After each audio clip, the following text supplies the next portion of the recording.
Hey there, it's your boy Foxy, back for more relationship stories. Update. Brother is using common law to evict me from my own house. Original post. Hi there, really weird one here, but to cut a long story short, my brother moved in with me at the start of lockdown because he was living in hotels for some reason. I recently found out this was because he owes around £260,000 in debts to a multitude of small businesses, for various reasons. A lot of these cases have gone to the High Court, and he is being actively pursued by bailiffs. When he moved in, he was relatively normal, but vague about why he was living in hotels and whatnot. Then as lockdown went on, he started to get more and more obsessed with these freemen on the land or common law types, which has led to some major disputes. Like saying he doesn't have to wear a mask because he's not a subject of the crown but the Cromwellian Lord Protectorship, and then tried to annex land from the fields behind our house because apparently you can claim land by throwing a hatchet at four corners. Well, recently, the bailiffs somehow caught up with him and they were pretty nice lads. Explained everything to me, but after he said he wouldn't pay even if he had all the money in cash, they took his car.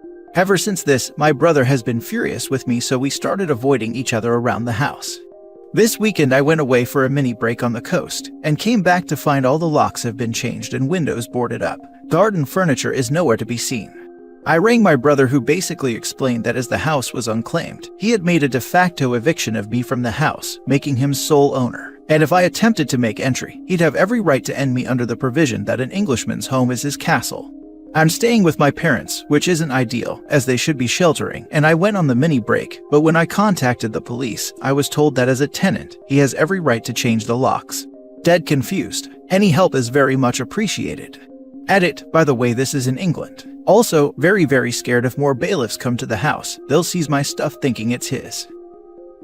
Now for the top advice before reading the updates. Your brother has committed a number of criminal offenses or criminal damage, potentially burglary, eviction contrary to the Protection from Eviction Act 1977. The police were not correct because 1. How would they know whether it's a tenancy or license? And 2. It's obviously not a tenancy as you live there and never intended to grant him exclusive possession, and literally couldn't if you were still living there. So, call them up on 101 and report that someone has evicted you out of your own home. However, it's going to be about seeing a solicitor and having him evicted if you want to do it the proper way. The courts are hearing trespasser injunctions at the moment. Accelerated possession should be easy enough. In the alternative, you could actually break the locks and force him out, but the police may need to be called given a breach of the peace might occur. As you are a displaced residential occupier, you be entitled to use reasonable force to secure entry to the property, and he is an excluded occupier, so you can turf him out onto the street. The reasonable notice here to end his license to occupy has almost certainly elapsed. Ironically, this is the actual common law remedy of self-help. He can't not consent to that. Obviously, that presents practical difficulties, so it may be better to get the order and send the bailiffs round, and see how much they are amused by his common law nonsense. You would be entitled to damages, but obviously if he has £260,000 in debts, you're not going to get any money from him. Sorry to hear that your brother has ruined happy familial memories. Wow, okay, like I knew the eviction was bad, but didn't think that bad. Cheers, dude. And yeah, no idea what the police were saying. My dad knows a really good solicitor, so we'll contact him as soon as possible. And yeah, don't really care about the money, I just want him out of my house soon. The court route will take a couple of weeks. Obviously, he might try and trash the place in that time. I would still recommend doing that, rather than getting some big mates round to chuck him out if your brother has gone full nutjob. Is this typical behaviors for your brother, or does he have a history of mental health problems? Reading this, I'm wondering if his mental health is going downwards, which may be triggered by stress relating to his financial situation. I've worked in a psychiatric hospital, and it sounds similar to the things some of the patients used to talk about. He never had any of this growing up, but he left home at 19 and we never really heard much from him. He kind of appeared out of the blue back when COVID was still hitting China, and then initially he seemed weird and is he hiding something? Since. No sign of mental illness. Now for the first update. Just woke up to find something like 60 messages in my inbox. But wow, thanks for all the help, guys. You've all been amazing, and an especially huge shout out to a certain user. You deserve that gold, mate. Anyway, quick update. I'm speaking with solicitors about what I can do now, and how we can get rid of him. I rang 101 and police aren't exactly helping. They dragged their feet and said I'd need to go to court and whatnot. But yeah, solicitors have told me that this won't be too hard and he should be out soon. Once again, thanks for all the help. Now for the final update. Hello everyone. For those of you who have been following my little saga, got some great news. Back in the house, and otherwise everything's still here. Spent the whole day making sure. And nothing's been trashed, but there's tons of Domino's boxes in the kitchen. Apparently, he'd contacted the bank trying to access my account, and spunked any money he had left on pizzas in celebration, so he is now both homeless and has no money. So spoke with a solicitor who's my dad's one, and he basically picked apart literally every bit of this common law BS, and we rang the police. Again got stonewalled with tenants can change the locks or you need an eviction order. Solicitor explained the situation about how he was a guest and evicted me. Response back was literally, I'm afraid there's nothing we can do, you need to take this up with the housing authority because it's a civil matter, not a criminal one. Well, solicitor basically said police aren't going to help us, so we can either go for a court order or try and get bailiffs now. Went for the second as I need him out as soon as possible, and they said that this would be very easy. So bailiffs turn up with locksmith. I don't exactly know what happened, as me and the solicitor were waiting around the corner, but I do know the police were called and he got carted away. I assumed that would be the end of it, but he's been contacting my parents saying he's the rightful owner of the house now, and that he just needed some time to get back on his feet. Well, they've basically disowned him as of this, so looks like he's kind of screwed himself. And I assume the police let him back on the streets, so going to have to be wary, but I just hope he sods off. Honestly, huge thank you to everyone and all your kind words. You've all been so amazingly helpful, and what was quite possibly the scariest time of my life has now turned into a funny story I can tell my future kids. Anyway, yeah, thanks again. Thanks for the update. Glad to hear you found some bailiffs who knew the law relating to self-help and willing to do it. I'd still complain on 101 so as to try and ensure there's some remedial training on the 1977 Act though, although one suspects that it will be swept under the rug. Do let us know part 2 of the saga when he returns wearing a pirate hat and a homemade wax seal to stick over your windows. You may also want to keep an eye on your credit reports just in case he tries to defraud some loan companies with your details. Personally, if it's even worth it, maybe just open up another account with another bank and close the current one just in case, so the brother has no actual way into OP's finances. Though that might be more hassle than it's worth, and at least having some sort of every transaction must be approved verification for a little while may put OP at peace regarding his details being used against him. The absolute state of the police force in this country. You can literally get your house stolen by any random bloke who enters it, and the police will do nothing. It's a civil issue is the biggest load of rubbish I've ever heard. Meanwhile, they're posting press releases about biggest cannabis bust ever. Honestly wonder where the priorities are. This was one of the most nuts and memorable things I've read on this sub. I'm glad it wasn't complicated further and you're back in your home. I hope you remain safe and make note of any hostile contact whatsoever he has with you. It's ridiculous that you had to go through so many loops to get your own damn home back, but as long as you also have a magical land-claiming hatchet, I hope your brother accepts that he is not the Englishman that owns this castle. Now for the last story. Someone I've never met claims they own my house. Original post. Hi everyone, I wanted to get your opinion on something troubling. I'll try to be as detailed as I can be. We live in New York City if that helps. We were just away on vacation for a week and came back home yesterday. When we returned, among the other junk mail, there was a letter from a law firm for a person whose name I'd never heard before, directed to our address. It said something along the lines of, "We've received notice that a foreclosure action has been filed against you. Please call us and we can represent you." It also listed the names of the 2 people involved in the lawsuit, as well as an incident number for the county clerk's office. This letter isn't an official letter, more of trying to drum up business for the law firm. We returned on Sunday, so we're unable to get in touch with the county clerk until this morning. This morning we called the county clerk's office, and they said there is a lis pendens filed on our property, not a foreclosure. We said, how can this be possible? We've never missed a mortgage payment and have lived here for 6 years. We had a title search and checked for liens when we purchased the house, and we know the last 3 families to live here over the past 20 years, and it ain't these guys. We've never heard of either of the people involved in this lawsuit. The clerk couldn't really advise us, but gave us the name of the law firm who initiated the action, so we called them. They told us that the person in the letter, who we have never met, spoken to, or had any dealings with whatsoever, is being sued because the law firm's client was in dealings with him to buy foreclosures to flip, but now is out a lot of money due to some nefarious dealings on the part of the first guy. Apparently, this con artist was required by the law firm to provide deeds to any properties he owns, and among others, he provided one for our address. How he got this, I don't know. I assume he made it in Photoshop or something. He claims he owns our house and the one across the street.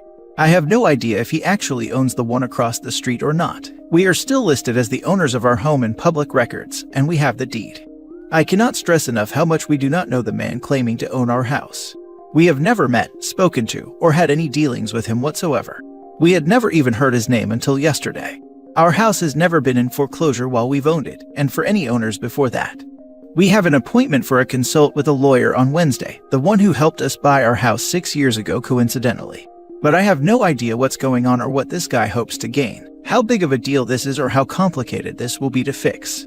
Any guidance or advice anyone can offer in advance with our meeting with our lawyer would be very helpful. Thank you all. Now for the top advice before reading the updates. In most states, lis pendens have a special challenge proceeding that allows you to remove the lis pendens and recover attorney's fees and costs via an expedited hearing. This is not the same as a regular lawsuit. Typically, the party filing the lis pendens must prove they have a viable claim to the property, and the court will set the hearing via the motion calendar versus the trial calendar. Basically, it will be heard much sooner. You should hire an attorney to begin this process soon. Please do not expect that any law enforcement agency will do anything to help you or assist in any way. If it turns out the law firm and/or client who initiated the lis pendens didn't have probable cause, or a variation thereof as states have different terminology, you can sue them for abuse of process, or directly ask for recovery of fees during the lis pendens challenge proceeding. Take this seriously. Clouds on title are a big problem if something comes up in your life and you need to refinance or sell. You don't want to be held up for 3 to 6 months trying to clear title under the gun. Thank you, this is exactly the kind of information I was hoping to get. We have an appointment with a lawyer on Wednesday. I'll speak to them about what you recommended. I would add that you should call the attorney who did the title search and produce the title for you when you bought the house. If you financed the house, you probably also got a lender's policy of title insurance. If you did that, it would have been recommended also that you get an owner's policy of title insurance. If that is the case, the title insurer will be very helpful because they do not want a forfeiture. I'm very curious about the other person's deed purporting to show their ownership of your house. In my state, deeds are required to include a legal description which includes a very brief chain of title, usually say something like this. Being the same property conveyed to seller's name by deed dated. Date the sellers bought it, of record in deed book X, page Y in the office of the clerk of the county court. That would tell you where they supposedly acquired the deed, and you can do a simple title search relatively easily to see if it seems legitimate.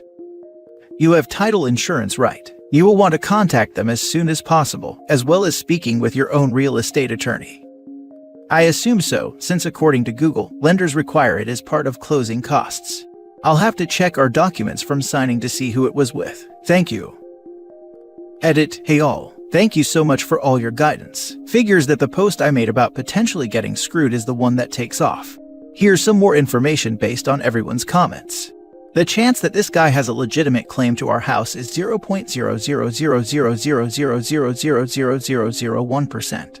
Only a Sith deals in absolutes, so I don't want to say the chance is nil. But this guy is a known con man, being sued for conning somebody else. I looked his name up online, and apparently, he keeps creating new real estate companies to fleece people out of money, then escapes into the night. He's done it at least 3 times that I can find, based off dismal reviews of his real estate companies. Unfortunately, I can't speak to the people across the street because that was a flip that hasn't been sold yet. He may or may not actually own it. I have no idea. At this point, we are not personally involved in this lawsuit. Our property is just associated with it. The con man hasn't made any attempts to acquire our property. He is just lying to the law firm suing him, saying he already bought it. Why? I don't know. The only thing I can think of is that he bought no properties with the money his business partner gave him, and is now desperately trying to cover himself with falsified documents. Why did he not think that he would be found out? That's just the way malignant narcissists work, I guess. I definitely look into our title insurance standing. I'm a worry ward, so if it was offered to us, I would have taken it. I'll definitely keep you all updated as we meet with our lawyer tomorrow and things progress. Thank you all so much. Keep being awesome, guys. First update. Hi everyone, I can't thank you enough for all your advice on my last post. Someone I've never met claims they own my house. This is the first update, and I'm hopeful there will just be one more after this, wrapping everything up so we can put this behind us.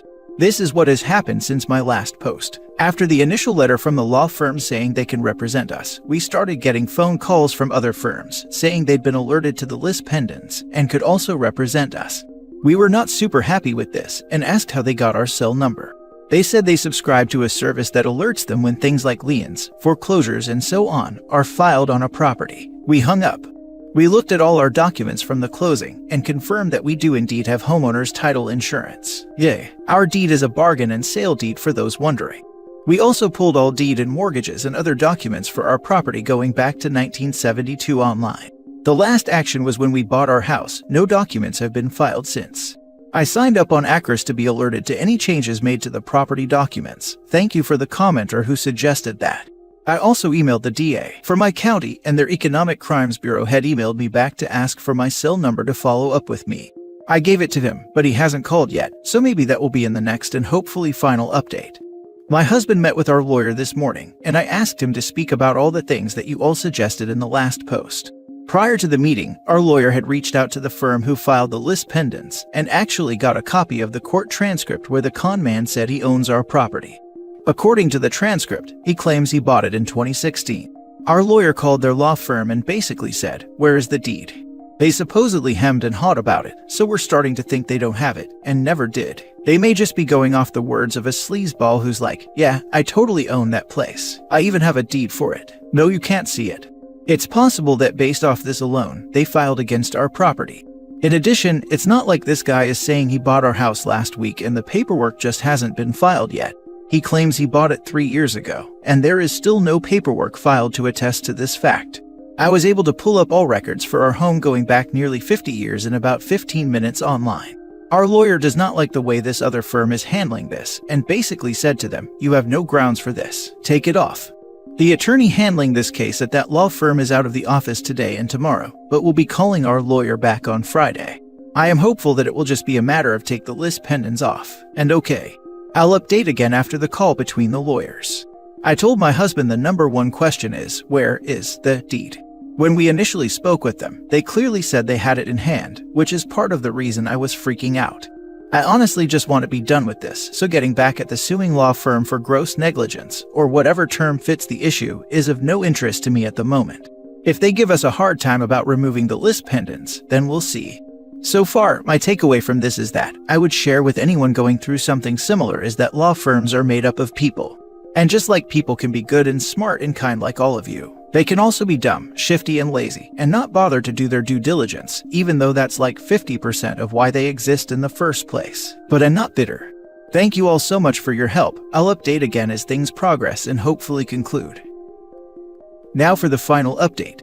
So, it has been a while since my previous update, and I wish I could tell you all that it's because we were involved in a super exciting court battle, but the truth is much more annoying and banal, as life tends to be. As we left it in the last post a couple months ago, our lawyer called the law firm who submitted the action against our property and said, "You have no grounds for this, take it off." The paralegal he spoke to said the lawyer handling the case was out that day but would contact our lawyer soon. They did not. For weeks. Despite everyone bugging them, they were very disinterested in resolving the issue. Color me shocked. In the meantime, we're getting junk mail from law firms and mortgage management companies at least every 2 to 3 days, saying they can help us with this issue we don't have. The notices start to be addressed to us personally instead of this other random guy who said he owned our house. This displeases us. I start keeping a little pile of these letters next to the stairs with copies of our mortgage payments notices from the bank, just in case.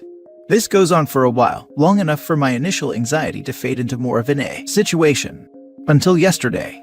Our lawyer finally got a response to his email from July, where he outlines everything, and attached a preponderance of evidence showing we continue to own our house, and their response is, and I quote, "We will remove the action. Period. No good afternoon, no sincerely. We will remove the action." A shard of an email after weeks of worry. So with a whimper, we got what we wanted. Obviously, we will continue to monitor everything until they actually do what they said they will, but it is a load off my mind. I wish I had something more exciting to tell you, but it seems in the legal world, exciting equals bad. Thank you all for your concern, your advice, and your upvotes. I hope that if any of you face a similar situation, that reading this can help you figure out how to resolve it.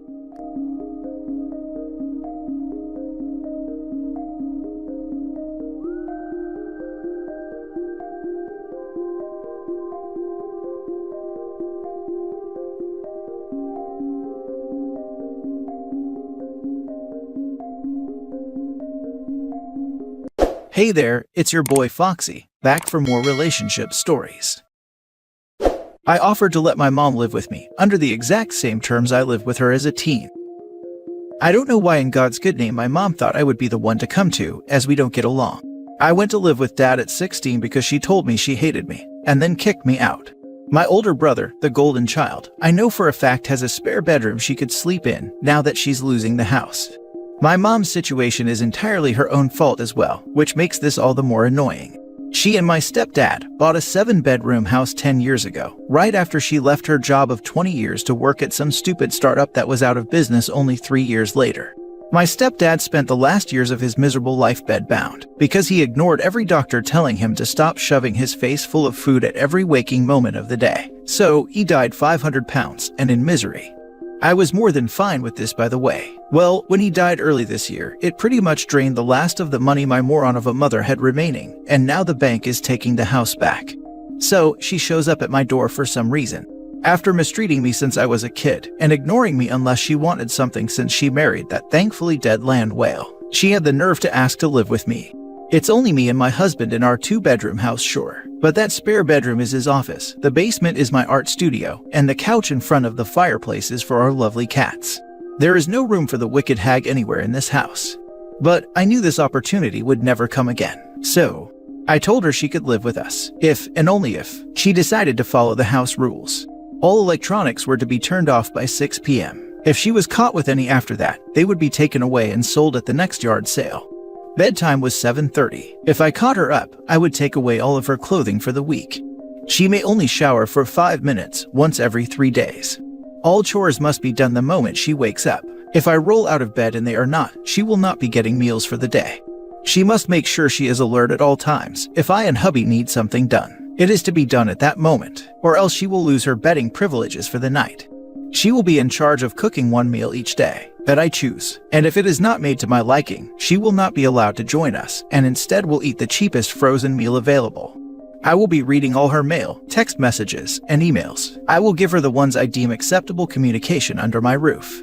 Her car will be my own personal travel car. She will also drive me wherever I want. She will still have to pay for gas. And, last but not least, if at any point she displeases me, I will be calling my brother up to pick her up from a nearby gas station. I will get to choose what she takes to put in a torn-up backpack before dropping her off without looking back. She called me a monster, told me these conditions were inhuman, and asked if I was insane. These were the exact conditions I lived under for years as a teenager. The exact conditions she tormented me with for years, until she finally let me go live with the one parent that loved me. And these would be the conditions she would suffer under if she dared to ask me to home her worthless joy-sucking soul. I don't know where she went after she stormed out of my house, but my brother called me and told me that I have the biggest balls in the family for the stunt I pulled. From the sounds of it though, none of the spawn want the broodmother to live with them. I hope she finds a nice park bench to stay on. Now for the comments. Did she recognize those terms, or did you have to remind her where they came from? I'm sure she did. She reveals in the fact she can remember petty arguments and mistakes from 30 years ago. She would never admit to it though, because that would prove that she was always a horrible mother in person. Parents like this always acknowledge what they did, but then follow up with some BS like, I did it because I care, and you're too selfish to see how much I love you. Gaslighting at its core. I wish my stepdad has said the reason I was treated horribly was because I was never good enough for basic decency. They straight up didn't like me, no excuses besides that. Savage, savage, savage, like holy smokes. Poor you. As a mother, I don't see any benefits from those rules for my children. Hope you had some therapy after, and I hope you know that that's not okay. You're awesome for telling your mom those rules. Not cruel in a single way. I love it. Your house sounds cozy. I've talked a few therapists' ears off over the years lol. I lived with my dad for 4 years after I left hell on earth. It was a night and day difference. There is no reality that treating a child like that is okay. But it's okay to taunt a monster at her lowest in my opinion. Wow, sounds like she got what she deserved. 20 years ago, I had just gotten married. My wife and I went to stay at her sister's place for a week. They insisted we stay in separate bedrooms. My wife told me quietly that they were worried we might be intimate in our room otherwise. A couple of years later, they wanted to come and stay in our place for a week. We had bought a place in the city. I said sure, no problem, but they must stay in separate bedrooms. They were outraged. My wife asked me to please let them stay in one, but I refused, and they chose not to stay with us. I approve of your choice. Please tell me you reminded them of when they treated you like children, lol. No, but I reminded my wife, and I am sure they got the message. Jesus, they perpetuate the issue by not recognizing, acknowledging, and apologizing for their ridiculous behavior when they made that request of you originally. If they simply got to the "I'm sorry, that was dumb," then I'm sure you'd let them stay in your spare bedroom and everyone could leave this in the past. What babies? Maybe next time. You're right. If they'd have apologized, I would have let bygones be bygones. Everyone makes mistakes. But getting all iffy about it confirmed that they thought it should be one standard for us and another standard for them. F that. Next story. Update. The man baby is finally facing the music. Original post. My brother is 31 years old. In his time on Earth, he has not had to lift a finger to keep any of his needs met. He dropped out of college after less than half a semester because he could not bother rolling out of bed before noon to take the car our parents got him to class. He's worked a combination of 2.5 months in his entire life. He lost his first job at a Dairy Queen because he swore at a mother over the drive-through speakers, and lost his second because he got caught stealing from the till of a family-owned restaurant. He has spent the last 8 years rolling out of bed at 2 p.m. to do nothing but play video games and troll Discord servers to find someone just as pathetic as him to hang out with.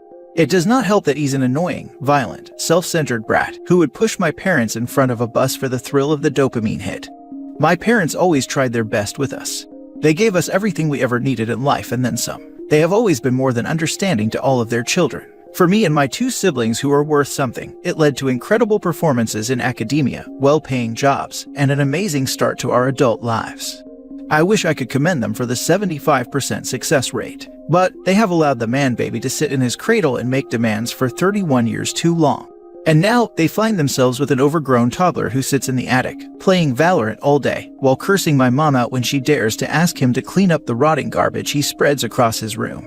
Last year, Dad had a stroke, and he is now at a point where he needs 24-hour care from a professional. My mother is burned out. She retired when Dad had the stroke to take care of him, and it's done more damage to their relationship than 33 years of marriage could ever do. It does not help that they are perpetually harassed by the child, demanding his dinner be delivered to him while he screams at teenagers over the internet. Me, all my human siblings, and my parents have been talking for months now about solutions. At the beginning of the month, we decided Dad is going to a care center. Mom will sell the house to move to a 55-plus community close to Dad, and the man baby will hopefully find a box with an internet connection. Mom and Dad have always protected him, but my guess is the stroke finally woke them up to the reality of the situation. Yeah, it sucks, and they are to blame for allowing him to get to this point. But there comes a time to cut your losses and admit you messed up and move on. It's a shame that all of the man baby's siblings, including myself, hate his guts. None of us care what happens to him, and it's interesting to say that out loud, now that I think about it. I got the privilege to be there yesterday when he got the news. Mom's going to be moving in with Sis till the house sells, Dad's going to the care center next week, and movers will be clearing the place out starting pretty much now. He has a month, and the eviction process is already rolling. The non-emergency line already knows that his temperamental and violent behind has been served, and is ready to respond if he does something stupid. Oh, and our firefighter neighbor will be over in only a few minutes if he needs himself put in gear on short notice. It was wonderful. His meltdown was legendary. He actually stomped his feet and screamed that it's not fair, said he was going to sue us all, screamed in an elderly man's face saying he wants to kick his butt. He demanded to know what we were going to do to help him find a place to live, how much money we were going to give him to make sure he didn't end up on the streets, asked what he's supposed to do about the fact he was saving his money to buy a new graphics card. He somehow still does not understand exactly what he is now facing. He's now not talking to Mom or Dad, he's locked himself in his room since last night, and only comes out to use the restroom and take food from the pantry that will not be filling itself anymore. It's great as my brother is staying there and working remotely to make sure he does not try anything, and to update me and my sister on the man baby's tantrum. I'm looking forward to the next month. It will be the best reality television I've seen in a while. Now for the top comments before reading the updates. Sounds like my uncle. He told us he's waiting for my grandparents to die so he can keep the house. Joke's on him though, because my grandparents' will says the house is going to my mom. That was my uncle. He was furious when he found out that my grandmother not only deeded the house and property to my mom, who has now deeded it to me 20 years later, but that my mom was now her financial, legal, and medical power of attorney and the gravy train had ended. He tried to scream about suing her. Mom simply told him she would see him in court over the fraud he committed in Granny's name. That shut him up. How can someone hope that a loved one will die just so that they inherit something? How do they not see this as disgusting and abhorrent behavior? Some people will even kill for it, such as the case of Joel and Lisa Guy, who were unalived by their adult baby son when they decided to retire early and stop providing money to him. OP's parents should be very, very cautious during this time. They are in a harmful, trauma-bonded relationship with a toxic person, even though it's their own son. And just as in any harmful relationship, when one threatens to leave, that's when the violence happens. Please keep us updated. I had a sibling like this, and when my mom finally put her foot down and said no more, it was the best thing in the world for him. He got off his butt and become a functioning member of society. I hope the same happens for your family. I wish my mom would say no more to my sister. She just keeps getting taken advantage of. Recently, my mom vented to my sister that she was annoyed, and my sister said she was done with her. After my mom let her move back in, and has lent her approximately $4,000 and co-signed on her car that she doesn't pay on time. Not to mention she watches her kid for her all the time, because she leaves them home alone to go out all the time. We're all fed up. She is extremely entitled and ungrateful. Why are people like this? I'm the oldest sibling, and I have a brother who's always lived off my parents. Please promise to update us because I know there has to be so many others in this situation. Kinda why I came here, to be honest with you. I've been waiting so long for the pin to drop about this. Others deserve to share the good news. Quick update. The man baby has not gotten violent, luckily. He has made everyone's life a living hell, however. He says he's found a place to live though, and says he'll be out by the end of the month. Now for the full update. Hello again everyone. I never expected my last post to get popular, but it was a pleasant surprise. Anyways, here's the update. So, after where my original post left off, not much happened at first. The man baby sulked and gave my parents the silent treatment until both of them moved out of the house. He had a bit of a tantrum when he realized that my brother would not be buying groceries for him, and he would, gasp, have to spend his computer fund to feed himself. After mom moved out, I think that's when it hit him that this was happening, and no amount of sulking and complaining would stop the eviction date from coming any closer. He had a massive tantrum a few nights after mom moved out. He blew up the family group chat demanding we help him find a place to live and give him money for a deposit. I responded with a gif of a laughing cat, and my sister blocked his number. He and our brother got into a fight, but like I always thought, he was too cowardly to actually do anything, so he sulked to his room. Skipping every little petty and childish thing he did over the month, he in the end did find a place to actually live. He started to do Uber to make some cash while he claims to look for a job. We'll see how that turns out. Anyway, from what I understand, he knows someone locally that he plays video games with, and the guy hooked him up with a cheap place to live. And when I say cheap, I mean cheap. I ended up offering to help the man baby move to his new place, and got a first-hand look at the crack house he's now living at. He's living in a room above the garage, in a 3-bedroom, rundown crack house straight out of Compton. The place has fiber internet though, which was the must-have feature for my brother apparently. I didn't get a single thanks for helping him move, and he demanded I buy him lunch afterward. I left him hungry. Anyways, we'll see how long this lasts, as the man baby still seems to insist on not getting an actual job, and thinks that if he begs me and my family for money, he'll get by. He apparently has already nearly depleted his graphics card fund, and is blowing my mom up asking for $1,000, so it seems to be going well for him. He did ask me for money when I was helping him move, and I told him that McDonald's is always hiring. He scoffed and told me he was too good for that. I guess we'll see how long that lasts. Anyways, the man baby has left the building. Too good for McDonald's lol. Has a total of 2.5 months of work under his 31-year-old belt. McDonald's might be too good for him. As a 34-year-old with absolutely no motivation, serious mental health issues, and a family to feed, fast food employment has been my saving grace. I will forever be grateful for a job, any job, that pays enough to survive. It sounds like you've got some motivation, my friend. You show good character. Many years I've been there, offered shift supervisor and assistant manager roles, refused them all. I'm happy being a little nobody on the line. It's enough. I, 33 female, often feel like a failure because my older brother is married with a house and my younger sister graduated college and traveled to exotic places. Meanwhile, I have no health insurance and can't bring myself to cut weed out of my household budget. Then I read about people like this and realize I'm pretty damn alright. I've paid my own rent for years and didn't really need significant help until these last few months. And even when I go running to mommy and daddy for help, I've still got the decency to realize what a gift that kind of support is. Law. I'm 31 and feel very similarly to you. No health insurance and an expensive habit. But look at us, paying rent, holding jobs, not being terrible,